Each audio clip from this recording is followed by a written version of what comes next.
आपका स्वागत करते हैं। जैसा कि आप लोगों को BA सेकेंड ईयर शिक्षा शास्त्र का प्रथम प्रश्न पत्र शिक्षा मनोविज्ञान एवं सांख्यिकी के बारे में बताया जा रहा है, जिसमें आपका आज का नेक्स्ट टॉपिक है शिक्षा मनोविज्ञान के अध्ययन। इसके पूर्व में हम शिक्षा का अर्थ परिभाषा, मनोविज्ञान का अर्थ परिभाषा, विकास क्रम, संप्रदाय, ये सभी चीजें पढ़ चुके हैं और ये आपका अगला टॉपिक है शिक्षा मनोविज्ञान के अध्ययन। अब शिक्षा मनोविज्ञान की जो अध्ययन विधियां हैं उन अध्ययन विधियों को 3 भागों में डिवाइड किया गया है।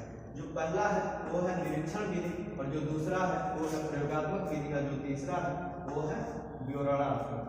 यानी कि 3 भागों में शिक्षा मनोविज्ञान की अध्ययन विधियों को डिवाइड किया गया है और इन 3 भागों के भी अलग अलग शाखाएं हैं, जिन शाखाओं के बारे में हम आप लोगों को बताएंगे। निरीक्षण विधि, निरीक्षण का तात्पर्य क्या होता है? निरीक्षण से होता है, मतलब किसी का निरीक्षण करना, किसी का मूल्यांकन करना।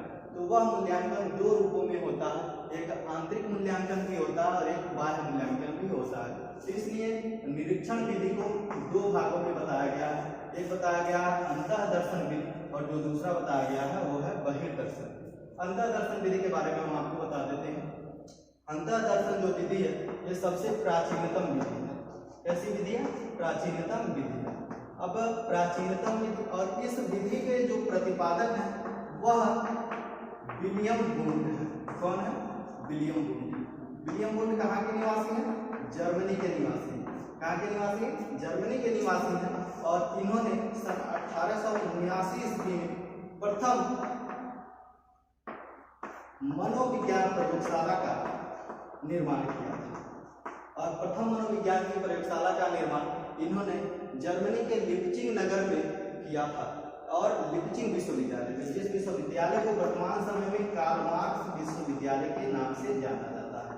किस विश्वविद्यालय के नाम से जाना जाता है वर्तमान में? कार्ल मार्क्स विश्वविद्यालय के नाम से जाना जाता है। पूर्व में किस विश्वविद्यालय के नाम से जाना जाता था? लिप्चिंग विश्वविद्यालय के नाम से जाना जाता था। अब ये जो अंतःदर्शन विधि है, अंतःदर्शन विधि का तात्पर्य क्या है? अंतः का तात्पर्य अपने अंदर से है, मतलब खुद का निरीक्षण करना, अपने आप का अवलोकन करना ही कौन सा विधि कहलाता है? अंतःदर्शन विधि कहलाता है। मतलब अपने आप का दर्शन करना, खुद का निरीक्षण करना, अपने आप का अवलोकन करना कि हम क्या हैं, कैसे हैं, हमारे अंदर कौन सी कमियां हैं, कौन सी विशेषताएं हैं। इस प्रकार से खुद का अवलोकन करना जो विधि कहलाती है उस विधि को हम अंतःदर्शन विधि के नाम से जानते हैं। और इन्होंने जो प्रथम प्रयोगशाला का निर्माण किया था 1879 ईस्वी में, इस प्रयोगशाला में अंतःदर्शन विधि को इन्होंने अपनाया था और इसी विधि के माध्यम से व्यक्ति के बिहेवियर का अवलोकन किया जाता था, उनका पता लगाया जाता था। साथ ही साथ आपको दूसरा पढ़ना है बहिर्दर्शन विधि। ठीक है, इसको मिटाते हैं। अब बहिर्दर्शन विधि के बारे में बता रहा हूं। बहिर्दर्शन विधि, ये जो बहिर्दर्शन विधि है इसके जो प्रतिपादक है वो J.P. वाटसन। कौन है? J.P. वाटसन। कहाँ के निवासी हैं? अमेरिका के निवासी हैं। कहाँ के निवासी हैं? अमेरिका के निवासी हैं और इन्होंने मनोविज्ञान को व्यवहार का विज्ञान बताया और व्यवहार का विज्ञान बताया और इन्हीं ने व्यवहारवाद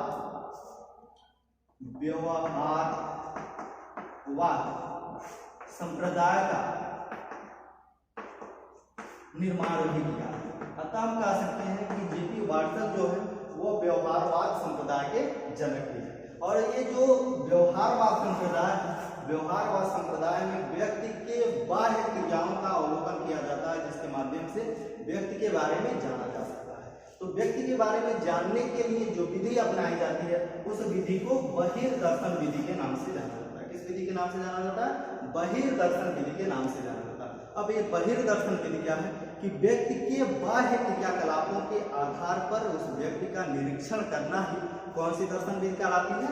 बहिर्दर्शन विधि कहलाती है। ठीक है, तो आपको यहाँ पे पता हो गया होगा कि निरीक्षण विधियां 2 प्रकार की होती हैं। एक होता है अंतःदर्शन विधि और एक होता है बहिर्दर्शन विधि।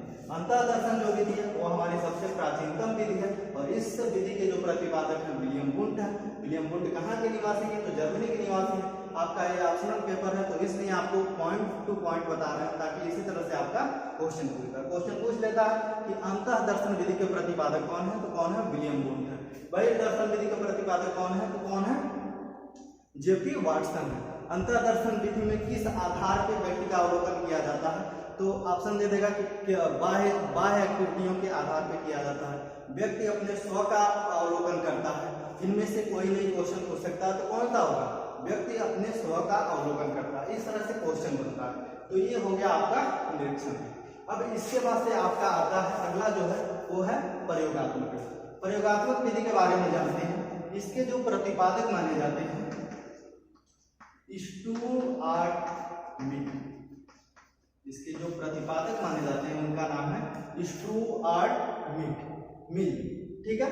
और ये जो विधि है पूर्णतः वैज्ञानिक विधि। कैसी विधि है? वैज्ञानिक विधि। इन विधि के माध्यम से किसी भी तथ्यों का हमें अध्ययन करना होता है तो क्या करते हैं? प्रैक्टिकल के माध्यम से करते हैं, प्रयोग के माध्यम से करते हैं, करके सीखते हैं। और करके सीखने के लिए इस विधि में मुख्यतः 7 प्रकार के सोपान बताए हैं। कितने सोपान बताए गए? 7 प्रकार के सोपान बताए गए हैं। और इस 7 प्रकार के सोपान के माध्यम से व्यक्ति का क्या करते हैं? अवलोकन करते हैं और प्रैक्टिकल के माध्यम से उसके व्यवहार को सिद्ध करते हैं। और ये जो विधि होती है पूर्णतः कैसी विधि होती है? वैज्ञानिक विधि। और ये वैज्ञानिक विधि होने के साथ साथ इसका जो नियम होता है वह एकल चर नियम पर आधारित होता है। किस नियम पर आधारित होता है? एकल चर नियम पर आधारित होता है, ठीक है। आपको समझ में आया? और इसमें जो सोपान है वो क्या है? अध्ययन समस्या। मतलब जो चीजें समस्याग्रस्त है, मतलब जिसका हमें अध्ययन करना है वो एक प्रकार की समस्या है, मतलब उस समस्या को दूर करना है तो क्या करना है? हमें उसका अध्ययन करना है। अध्ययन करते हैं तो क्या करते हैं? परिकल्पना का निर्माण करते हैं। मतलब उस समस्या के बारे में हम क्या करते हैं? सोचते हैं कि मतलब इस समस्या का सॉल्यूशन कैसे किया जा सकता है। हम अनेक प्रकार की कल्पनाएं करते हैं। कल्पना करने के बाद हम क्या करते हैं? उस कल्पना का प्रयोग करते हैं। प्रयोग करने के बाद प्रयोग करने के समय उसमें अनेक प्रकार के प्रतिदर्शों का चयन करते हैं। हम अनेक प्रकार के जो भी तथ्य होते हैं उन तथ्यों का चयन करते हैं जिसके माध्यम से हम उस समस्या का समाधान कर पाए। उसके बाद से क्या करते हैं? उसका प्रयोग करते हैं। प्रयोग करने के बाद हम क्या करते हैं? उसका विश्लेषण भी करते हैं। विश्लेषण करने के का तथ्य क्या है? विश्लेषण का तात्पर्य क्या? उन सभी प्रयोगों को अलग अलग भागों में तोड़ते हैं और उसके बारे में समझते हैं, जानते हैं, फिर से उसको संश्लेषित करते हैं। उसके बाद से क्या करते हैं? जो भी प्राप्त परिणाम होता है उसको हम अपने अंदर सामान्यीकरण कर लेते हैं, उसके बारे में जान लेते हैं। अगर जो उसमें किसी भी प्रकार की कोई भी समस्या आती है तो पुनः इस सोपान के अंतर्गत इस चीज को दोहराया जाता है।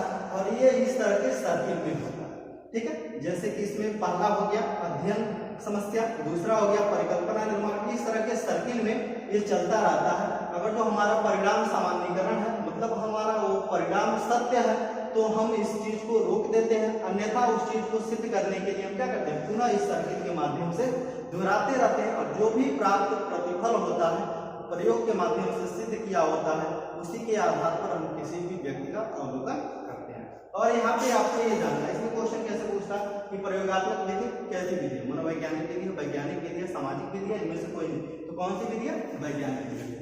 ये किस नियम पर आधारित है? तो एकल चर के नियम पर आधारित है। इसके प्रतिपादक कौन है? तो स्टुअर्ट मिल, ठीक है ना। इस तरह से पूछा जाता है, ठीक है।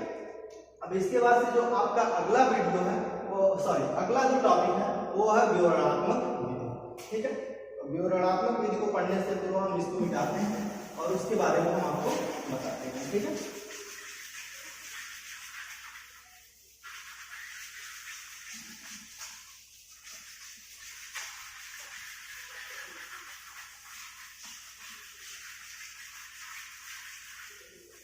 देखिए ये जो आपका अगला जो विधि है वो क्या है? विवरणात्मक। मतलब किसी भी व्यक्ति के बारे में हमें जानना, उसका अध्ययन करना, तो उसके संपूर्ण विवरण के आधार पर हम क्या करते हैं? उसका अध्ययन करते हैं। और विवरणात्मक जो विधियां होती हैं उसकी अनेक प्रकार की शाखाएं होती है, जिन शाखाओं के माध्यम से व्यक्ति के संपूर्ण व्यक्तित्व का हम क्या करते हैं? अवलोकन करते हैं या अध्ययन करते हैं, ठीक है। तो जिसमें पहला है जीवन इतिहास विधि। जीवन इतिहास विधि क्या है कि जैसे कोई भी एक बालक है, उस बालक का हमें अध्ययन करना है कि वह बालक ऐसा क्यों है, रीजन क्या है। इन रीजनों को पता लगाने के लिए हम क्या करते हैं? उसके संपूर्ण जीवनचर्या के बारे में हम जानते हैं कि उसके परिवार वाले क्या करते हैं, इसके पूर्व में उसके परिवार वाले क्या करते थे, उसका वंश कैसा है, उस वंश में किस प्रकार के लोग रहते हैं। इस प्रकार का हम अध्ययन करने के लिए अगर जो किसी भी व्यक्ति का हम अध्ययन करते हैं उसके संपूर्ण जीवन की हिस्ट्री का अध्ययन करते हैं, वो जो विधि कहलाती है जीवन इतिहास विधि कहलाती है। ठीक है, अगला है विकासात्मक। अब देखिए विकासात्मक विधि को हम एक और भी नाम से जानते हैं, उसे हम जेनेटिक विधि के नाम से भी जाना जाता है। किस विधि को? विकासात्मक विधि। विकासात्मक विधि को किस अन्य नाम से जाना जाता है? तो जेनेटिक विधि के नाम से जाना जाता है। अब इसमें क्या था, विकासात्मक का तात्पर्य क्या है? जब बालक जन्म लेता है और जन्म के लेने के बाद जब तक उसकी मृत्यु नहीं हो जाती है ना, तब तक जो भी उसके अंदर किस प्रकार से कौन सी प्रक्रिया, कौन से तथ्य किस प्रकार से विकसित होते हैं, उन सबका अध्ययन हम इस विधि में करते हैं, जिस विधि को हम विकासात्मक विधि के नाम से जानते हैं। अगला है तुलनात्मक विधि। तुलनात्मक विधि क्या है कि दो व्यक्तियों का एक साथ कंपेयर करके उन दोनों के व्यक्तित्व का हम अवलोकन करते हैं, अध्ययन करते हैं, वो जो विधि कहलाती है, कौन सी विधि कहलाती है? तुलनात्मक विधि कहलाती है। अगला है मनोविश्लेषणात्मक विधि। देखिए मनो जो विश्लेषणात्मक विधि है, इसके जो प्रतिपादक हैं वो है सिगमंड फ्रायड। कौन है? Sigmund Freud. सिगमंड फ्रायड कहाँ के रहने वाले हैं? वियना के रहने वाले हैं, जो ऑस्ट्रिया के समीप है। ठीक है, कहाँ के समीप है? ऑस्ट्रिया के समीप है। और इनके द्वारा व्यक्ति के व्यवहारों का अवलोकन करना है। तो व्यक्ति के व्यवहारों को अवलोकन करने में उसके मन का अवलोकन करना आवश्यक है। और मन को इन्होंने 3 पार्ट बताया है। ठीक है, अचेतन, अर्धचेतन और चेतन। ये 3 इन्होंने मन के प्रकार बताए और इन तीनों मन का हम क्या कर सकते हैं? अध्ययन कर सकते हैं। लेकिन इसमें जो सबसे प्रमुख किसी भी व्यक्ति के व्यवहार का अध्ययन करना है, किसी भी व्यक्ति के बारे में जानना है, तो जानने के लिए हम उसके अचेतन मन का अध्ययन कर सकते हैं। और उस अचेतन मन के माध्यम से हम उस व्यक्ति के व्यवहारों का पता लगा सकते हैं, उसके अंदर क्या चल रहा है, क्या सोच है। ठीक है, इन सभी प्रकार के आइडियाज का हम पता लगा लेते हैं। और ये जो अचेतन मन होता है, यह उस व्यक्ति के मन का 90% होता है। और जो हमारा चेतन मन होता है वो 10% होता है। और जो अचेतन मन होता है वास्तविक नियम पर आधारित होता है और इसका कोई भी परसेंटेज नहीं होता है। और ये जो अचेतन अवस्था है, इसी अचेतन अवस्था के आधार पर हम उस व्यक्ति के व्यवहारों का अवलोकन करते हैं। ठीक है, अगला है साक्षात्कार विधि। क्या है? साक्षात्कार विधि। साक्षात्कार, इसमें क्या होता है कि दो व्यक्ति आमने सामने रह के उनके द्वारा हम उनके एक्टिविटियों को, उनसे पूछे गए प्रश्नों को, उनके द्वारा बोले गए शब्दों से या उनके विचारों के आधार पर हम उस व्यक्ति का क्या करते हैं? अवलोकन करते हैं। कि मतलब किसी भी व्यक्ति का हमें अवलोकन करना तो वो हमारे सामने रहे, वो हमारे सामने रहे। जिस प्रक्रिया को हम किसके नाम से जानते हैं? साक्षात्कार के नाम से जानते हैं। और इस विधि के भी माध्यम से एक व्यक्ति के व्यवहारों का अध्ययन किया जा सकता है। क्यों? क्योंकि हम किसकी बात कर रहे हैं? शिक्षा मनोविज्ञान की अध्ययन विधियां की बात कर रहे हैं। और शिक्षा मनोविज्ञान किसका अध्ययन करता है? शिक्षा मनोविज्ञान एक व्यक्ति का अध्ययन करता है ना। तो जब ये एक व्यक्ति का अध्ययन करता है तो व्यक्ति के व्यवहारों का अध्ययन करता है। तो व्यक्ति के व्यवहारों का हमें अध्ययन करना है, तो इन अनेक विधियों के माध्यम से उनके व्यवहारों का अध्ययन कर सकते हैं। ठीक है, अगला है प्रश्नावली विधि। ठीक है, प्रश्नावली विधि का तात्पर्य क्या है कि कोई भी व्यक्ति है, अगर जो हम उसके व्यवहारों को जानना चाहते हैं, उसके बारे में जानना चाहते हैं, तो हम क्या करें? प्रश्न पूछें और प्रश्न के आंसर के आधार पर हम उसका अवलोकन कर सकते हैं। प्रश्न 2 प्रकार के हो सकते हैं। एक निश्चित ऑप्शनल प्रश्न हो सकते हैं, एक अनिश्चित ऑब्जेक्टिव प्रश्न या ऑप्शनल प्रश्न हो सकते हैं, जिसके माध्यम से हम उस व्यक्ति का अवलोकन कर सकते हैं। ठीक है, उसके बाद से हमारा जो सबसे इम्पोर्टेंट इसमें विधि मानी जाती है वो प्रक्षेपण विधि मानी जाती है। कौन विधि मानी जाती है? प्रक्षेपण विधि। अब देखिए प्रक्षेपण विधि का तात्पर्य क्या होता है? किसी भी चीज का प्रक्षेपण करते हैं। ठीक है, मतलब क्या? जैसे पर्दे पे किसी भी चीज को प्रक्षेपित करके उसके बारे में जानना। तो इस विधि में अनेक प्रकार के वर्ग डिवाइड किए गए हैं। इन वर्गों को हम जान लेते हैं। जैसे क्या? पहला है स्याही धब्बा परीक्षण। ठीक है, अगला है प्रासंगिक बुद्धि परीक्षण। ठीक है। अगला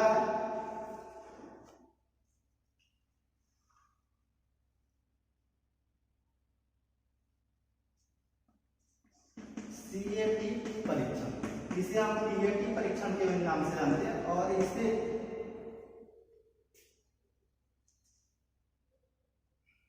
स्याही धब्बा परीक्षण हिंदी में कहा जाता है और इसे आईबीटी परीक्षण के नाम से जाना जाता है, इंक ब्लॉक टेस्ट। अब इसमें क्या है कि ये जो विधि होती है स्याही धब्बा परीक्षण, इस विधि के जो प्रतिपादक है उनका नाम है हरमन रोडसा। क्या नाम है? हरमन रोडसा।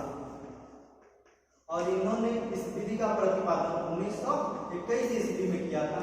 और इस विधि में इन्होंने कुल 10 कार्ड लिए थे। कितने कार्ड लिए थे? कुल 10 कार्ड लिए थे।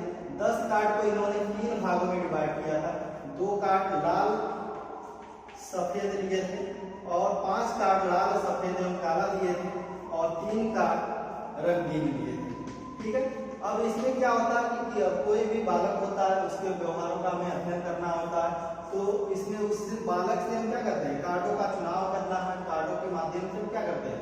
उससे किसी भी प्रकार का आकार बनाते हैं। आकार के माध्यम से उन कार्डों को चुनाव करके हम उस बालक से उस कार्ड का पूछते हैं कि आपके नजर में क्या है, कौन सी वस्तु दिखाई दे रही है, किसका आकार है, और जिस प्रकार की वस्तु का नाम बताता है उस आधार पर हम उसके व्यवहार का अवलोकन करते हैं।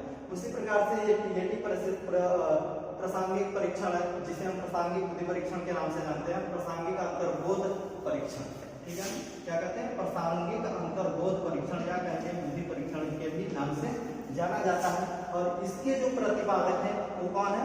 मार्गन है और मूरे हैं। मार्गन है और मूरे हैं, ठीक है ना। इस बुद्धि परीक्षण में कुल 31 कार्ड लिए गए थे, ठीक है। उसके बाद से अगला है सीएटी परीक्षण। ये जो परीक्षण है इसमें 3 से 6 वर्ष के बालकों को रखा गया। 3 से 6 वर्ष के बालकों को रखा गया और इसमें कुल 10 कार्ड रखे गए। इसी प्रकार से एक और भी परीक्षण है जिसे हम जानते हैं वरिष्ठ अंतर्बोध परीक्षण, ठीक है। इसमें क्या होता है कि 50 वर्ष के ऊपर के जो व्यक्ति होते हैं उन व्यक्तियों के व्यवहारों का अध्ययन किया जाता है। इस प्रकार से जो प्रक्षेपण विधि है, इस प्रक्षेपण विधि में मुख्यतः आप लोगों का 2 मुख्य तथ्य है आपके सिलेबस के अनुसार, आईबीटी स्याही धब्बा परीक्षण और पीएटी प्रासंगिक अंतर्बोध परीक्षण।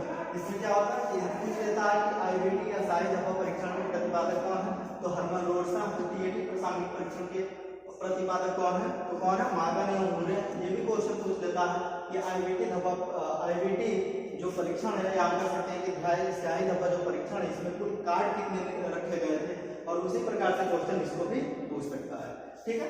यहाँ पे आप लोगों का ये समाप्त होता है। वीडियो बहुत ज्यादा लंबा हो रहा है इसलिए हम आप लोगों को शॉर्ट में बता रहे हैं, ठीक है। उसके बाद से अगला सांख्यिकी विधि। सांख्यिकी विधि क्या है? प्रदत्त, जिसे हम डाटा कहते हैं, ठीक है। किसी भी व्यक्ति के व्यवहारों का हमें अध्ययन करना होता है तो उस व्यक्ति से संबंधित अनेक प्रकार के प्रदत्त या आंकड़े या हम कह सकते हैं कि डाटा को क्या करते हैं? एकत्रित करते हैं और उस डाटा को क्या करते हैं? एकत्रित करके उस डाटा का अध्ययन करते हैं जिसके माध्यम से उसके व्यवहारों को जाना जाता है। और उसके बाद से जो अगला है यह सांख्यिकी और सर्वेक्षण, सेम टू सेम एक ही है और एक मूलतः वैज्ञानिक है, ठीक है ना। तो इस तरह से आज का हमारा जो वीडियो समाप्त होता है। तो मिलते हैं आपसे अगले वीडियो में, ठीक है।